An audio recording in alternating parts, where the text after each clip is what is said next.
جی بیٹا، زراعت و صنعت کا چیپٹر آپ کے سامنے ہے. امید کرتی ہوں کہ آپ لوگ بکس وغیرہ کھول چکے ہوں گے.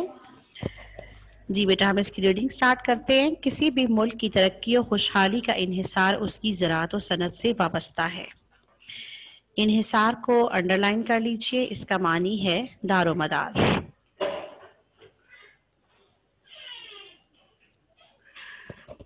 زراعت و صنعت انسانی زندگی کے دو ایسے شعبے ہیں جن کی بدولت زندگی کا نظام قائم ہے. زراعت کہتے ہیں بیٹا کھیتی باڑی کو. کھیتی باڑی کے ذریعے ہی فصلیں اگائی جاتی ہیں اور انسان جو بھی خوراک کھاتا ہے وہ سب کھیتی باڑی کی وجہ سے ہی ہم انسانوں تک پہنچتی ہے. اور صنعت کہتے ہیں کارخانوں کو. کارخانوں اور فیکٹریوں میں جو بھی سامان بنتا ہے وہ سب کا سب صنعت کہلاتا ہے. تو اگر آپ غور کریں تو آپ کو پتہ چلے گا کہ انسان کی جو زندگی ہے وہ انہی دو شعبوں کے گرد گھومتی ہے. ایک انسان کا کھانا پینا، اس کی خوراک، اور دوسرے اسے زندگی میں جتنی بھی ضروریات چاہیے ہوتی ہیں وہ سب کے سب کسی نہ کسی کارخانے یا فیکٹری سے وہ چیزیں بن کر آتی ہیں. تو ان دو چیزوں کا انسان کی زندگی میں بہت زیادہ امپورٹنٹ رول ہے، کیونکہ انہی کی بدولت انسان کی زندگی کا نظام قائم ہے. ہاں جی. پاکستان بھی دنیا کے ان ممالک میں سے ایک ہے جو زرعی اور صنعتی اعتبار سے ترقی کی راہ پر گامزن ہے. گامزن کو انڈر لائن کر لیجئے. اس کا مطلب ہے چلنا. یعنی کہ پاکستان جو ہے وہ زرعی اور صنعتی اعتبار سے ابھی ترقی کے رستے پر چل رہا ہے تاکہ وہ ایک ترقی یافتہ ملک بن سکے. بنیادی طور پر ہمارا ملک ایک زرعی ملک ہے جو اپنی مختلف فصلوں، پھلوں اور سبزیوں کے حوالے سے دنیا کے اہم زرعی ملکوں میں شمار ہوتا ہے.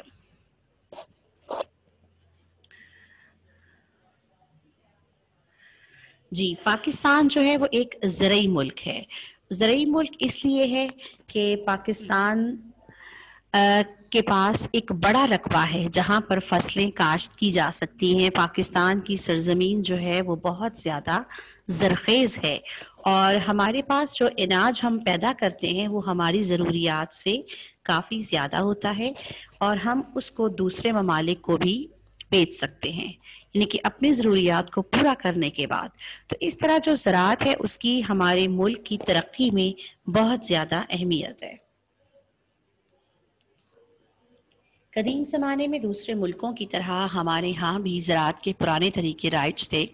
اس طرح وقت اور محنت کا ضیاع بھی ہوتا تھا اور فصلوں کا معیار اور مقدار بھی تسلی بخش نہ تھی.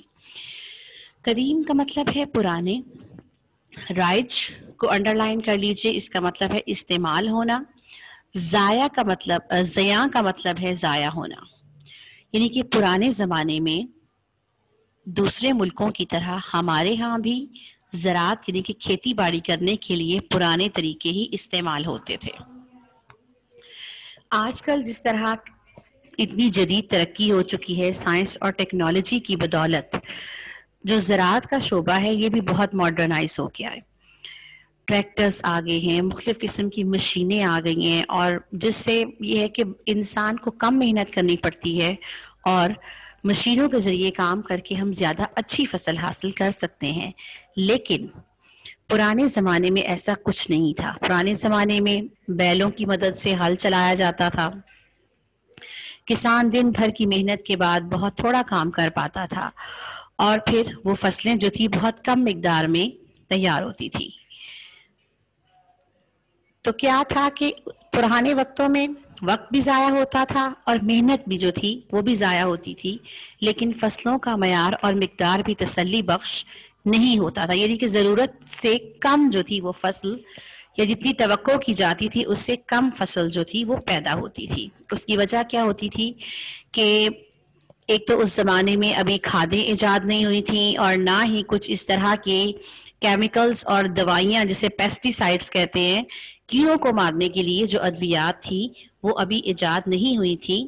تو اس وقت کیا تھا کہ فصل کم ہوتی تھی، دیر سے ہوتی تھی اور اس کے ساتھ ساتھ جو ہے مختلف قسم کے کیڑے وغیرہ جو تھے وہ فصلوں کو خراب کر دیتے تھے. پھر سائنسی ترقی ہوئی. زمانے کے بدلتے ہوئے حالات اور ترقی کی بدولت، سائنسی ترقی کی بدولت زرعی دنیا میں ایک انقلاب آیا.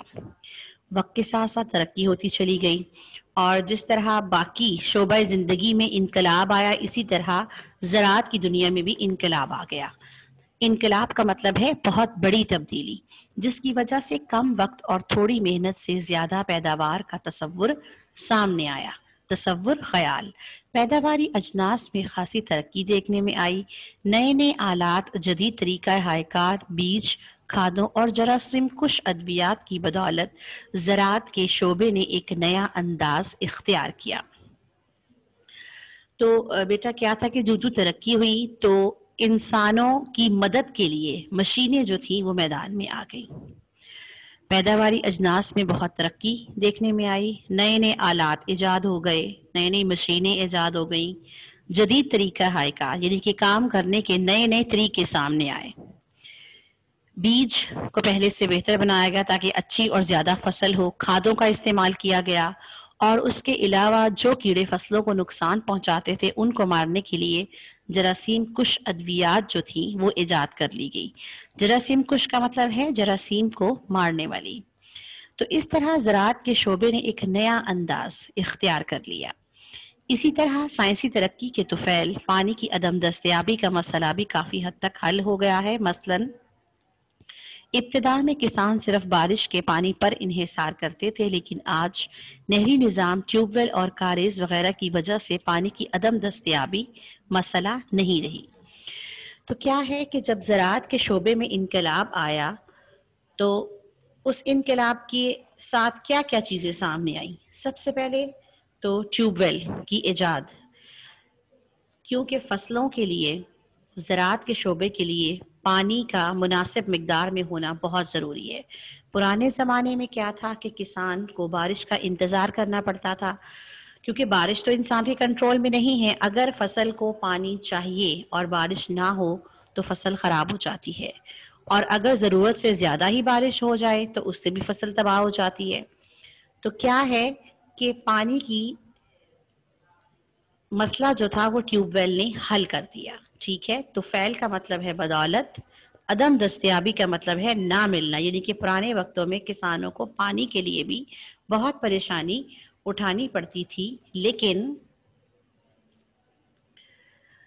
اب جو ہے وہ پانی کا مسئلہ بھی حل ہو گیا تھا ٹیوب ویل کی بدولت.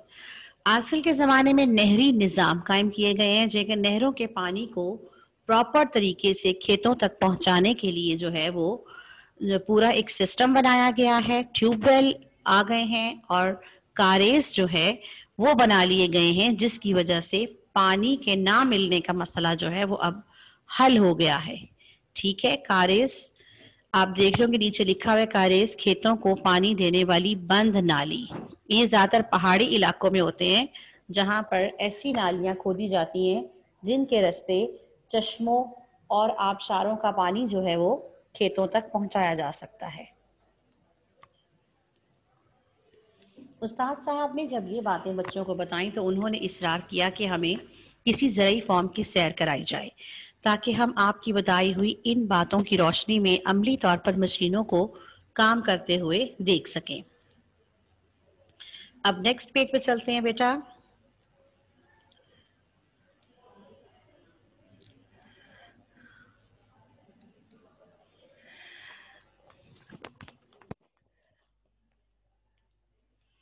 بچوں کے شوق کو دیکھتے ہوئے استاد صاحب نے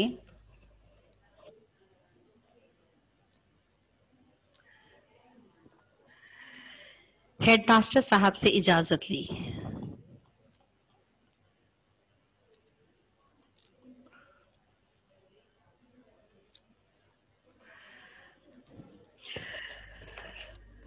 استاد محترم نے ہیڈ ماسٹر صاحب سے اجازت لی اور شاداب زرعی فارم کے مینیجر کو خط لکھا.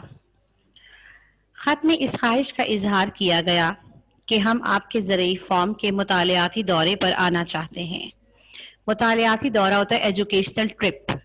یہ وہ ہوتا ہے ٹرپ جو کہ بچے اپنے اسکول والوں کے ساتھ انفارمیشن حاصل کرنے کے لیے جو ہے کرتے ہیں، سیر کے لیے جاتے ہیں اور وہاں سے بہت سی انفارمیشن حاصل کرتے ہیں، اسے کہتے ہیں مطالعاتی دورہ یعنی کہ ایجوکیشنل ٹرپ.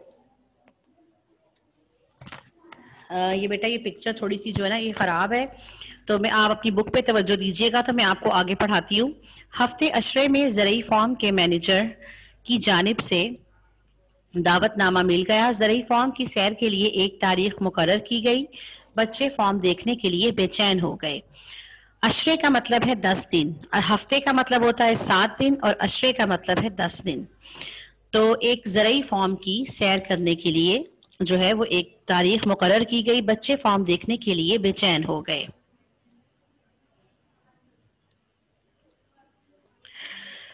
مقررہ دن چھٹی جماعت کے طلبہ اپنے استاد کی رہنمائی میں زرعی فارم دیکھنے روانہ ہو گئے، اور 1 گھنٹے سفر کے بعد طلبہ فارم کے دروازے پر مینیجر اور ان کی ٹیم نے بچوں کو خوش آمدید کہا اور انہیں فارم کے اندر لے گئے. مینیجر صاحب نے 10 منٹ تک بچوں کو فارم میں اگنے والی فصلوں، پھلوں اور سبزیوں سے آگاہ کیا. انہوں نے بچوں کو زرعی آلات کے ماڈل بھی دکھائے جو مختلف فصلوں کی بوائی سے لے کر ان کی کاشت اور کٹائی کے مراحل میں معاون ثابت ہو سکتے ہیں. مینیجر صاحب نے جدید زرعی اصولوں کی وضاحت نہایت آسان اور دلچسپ انداز میں کی. مقررہ دن کو انڈر لائن کیجیے. طے کیا ہوا، آگاہ کرنا، بتانا. بوائی کا مطلب ہے بونا. معاون، مددگار. جی ایک مخصوص دن جس تاریخ کو سیر کا دن مقرر کیا گیا تھا، تمام بچے اپنے استاد کی رہنمائی میں اس زرعی فارم پر گئے، اور 1 گھنٹے کے سفر کے بعد وہ وہاں پر پہنچے تو فارم کے دروازے پر مینیجر اور ان کی ٹیم نے بچوں کو خوش آمدید کہا. 10 منٹ تک انہوں نے بچوں کو بریفنگ دی کہ کس طرح سے اس فصل یہ جو فارم ہے یہاں پر کون کون سی فصلیں اگائی جاتی ہیں اور کون کون سے پھل اور سبزیاں اگائی جاتی ہیں.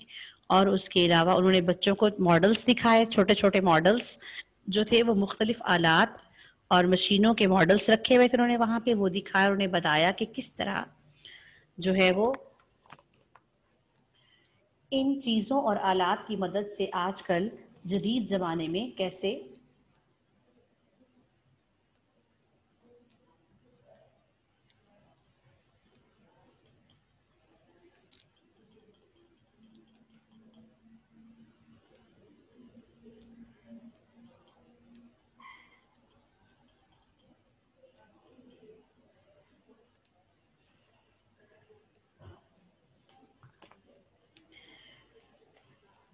مینیجر صاحب نے جدید زرعی اصولوں کی وضاحت نہایت آسان اور دلچسپ انداز میں کی. اس تعارفی نشست کے بعد 2 رہنمائی کی نگرانی میں طلبہ کو فارم میں بھیجا گیا. ان رہنماؤں نے بچوں کو دکھایا کہ ٹریکٹر زمین میں کس طرح ہل چلا رہے ہیں اور بوائی کر رہے ہیں. بوائی کا مطلب ہوتا ہے بیج بونا.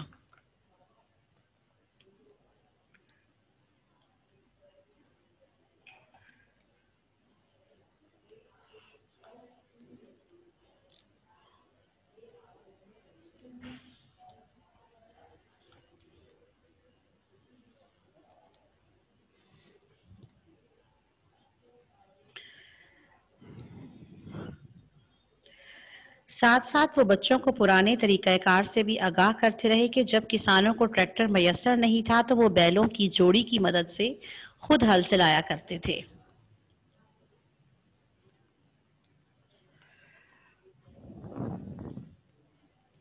اس طرح دن بھر کی مشقت کے بعد وہ بہت تھوڑا کام کر پاتے تھے، لیکن اب ٹریکٹر کی بدولت مہینوں کا کام دنوں میں کرنے پر قادر ہیں. ایک طرف ہارویسٹر مشین گندم کی فصل کاٹنے کے ساتھ ساتھ دانے علیحدہ کرنے میں مصروف تھی. ایک رہنما نے بچوں کو اس مشین کی افادیت سے آگاہ کرتے ہوئے اس کے کام کرنے کے تمام مراحل سے متعارف کرایا. بچے رہنما کی باتیں سن کر حیران رہ گئے کہ یہ مشین کس طرح سینکڑوں آدمیوں کا کام کر رہی ہے. بچوں نے ٹیوب ویل کے ذریعے فصلوں کو سیراب کرنے کے عمل کو بھی اپنی آنکھوں سے دیکھا. جی، یعنی کہ انہوں نے جو رہنما ساتھ گئے تھے فارم کے اندر بچوں کو دکھانے کے لیے، انہوں نے بچوں کی بڑی اچھی طرح سے رہنمائی کی۔ ہارویسٹر مشین کا مطلب ہے فصل کی کٹائی کرنے والی مشین۔ افادیت فائدہ، سیراب کرنا، فصلوں کو پانی دینا۔ اسی طرح بچوں کو ایک کھیت میں ایسی سبزیاں دکھائی گئیں جن کا موسم گزر چکا تھا۔ بچے ان سبزیوں کو دیکھ کر ششدر رہ گئے۔ ششدر کا مطلب ہے حیران۔ ایک رہنما نے انہیں بتایا کہ کیمیائی کھاد پانی کی فراہمی درجہ حرارت کو کنٹرول کر کے اور سائنسی آلات کے استعمال کی بدولت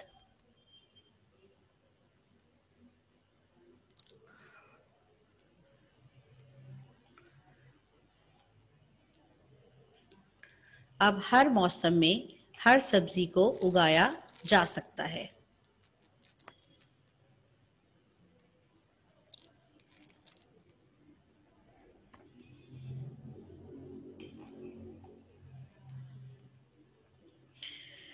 بچے نت نئے آلات اور جدید طریقہ ہائے کار کو دیکھ کر بہت محظوظ ہوئے یعنی کہ انہیں بہت لطف اٹھایا اور انہیں بہت مزہ آیا۔ پرانے زمانے میں جس طرح اب ہر سبزی جو ہے ہر موسم میں مل جاتی ہے، اللہ تعالیٰ نے تو ہر سبزی کا ایک مخصوص موسم رکھا ہے۔ کچھ سبزیاں گرمیوں میں پائی جاتی ہیں، کچھ سردیوں میں پائی جاتی ہیں، لیکن اب سائنسی ترقی کی بدولت اس طرح کا ایک خاص ماحول فراہم کر کے، کیمیائی ادویات استعمال کر کے، آلات استعمال کر کے جو ہے وہ اب ہر موسم میں ہر طرح کی سبزی کو اگایا جا سکتا ہے۔ خاصی دیر فارم میں زراعت کاروں کے درمیان رہ کر انہوں نے انسانوں کی جگہ مشینوں کو کام کرتے ہوئے دیکھا اور ان کے طریقہ کار سے آگاہی حاصل کی۔ وہ اتنے خوش تھے کہ انہیں وقت گزرنے کا احساس ہی نہ ہوا۔ اب وہ تھک چکے تھے، لہٰذا انہوں نے واپسی کا پروگرام بنایا۔ مینیجر نے بچوں کو کھانے کے لیے لنچ باکس دیے۔ مزیدار کھانا کھانے کے بعد وہ واپسی کا پروگرام بنا رہے تھے کہ مینیجر نے استاد صاحب کو بتایا کہ جب آپ نے بچوں کو زرعی فارم کی سیر کرائی ہے تو ساتھ ہی میرے بڑے بھائی کی شوگر مل کی سیر بھی کرتے چلیے۔ استاد صاحب نے بچوں سے پوچھا کہ کیا وہ شوگر مل کی سیر کرنا چاہتے ہیں یا نہیں، تو بچوں نے یک زبان ہو کر کہا کہ وہ شوگر مل دیکھنے چلیں گے۔ یک زبان کا مطلب ہے یعنی کہ اکٹھے بولے، ایک زبان ہو کر بولے کہ ہم ضرور جائیں گے۔ تو آج آپ یہاں پر مارک کر لیں بیٹا، کل ہم اس چیپٹر کو ختم کر لیں گے، اس کی ریڈنگ کریں گے، کمپلیٹ ہو جائے گی اور پھر ہم آگے ایکسرسائز کریں گے۔ ٹھیک ہے بیٹا، اب آپ کی کلاس کا ٹائم ختم ہو گیا ہے، تو اوکے، اللہ حافظ۔ امید کرتی ہوں کہ آپ سب نے اپنے میننگز وغیرہ نوٹ کر لیے ہوں گے۔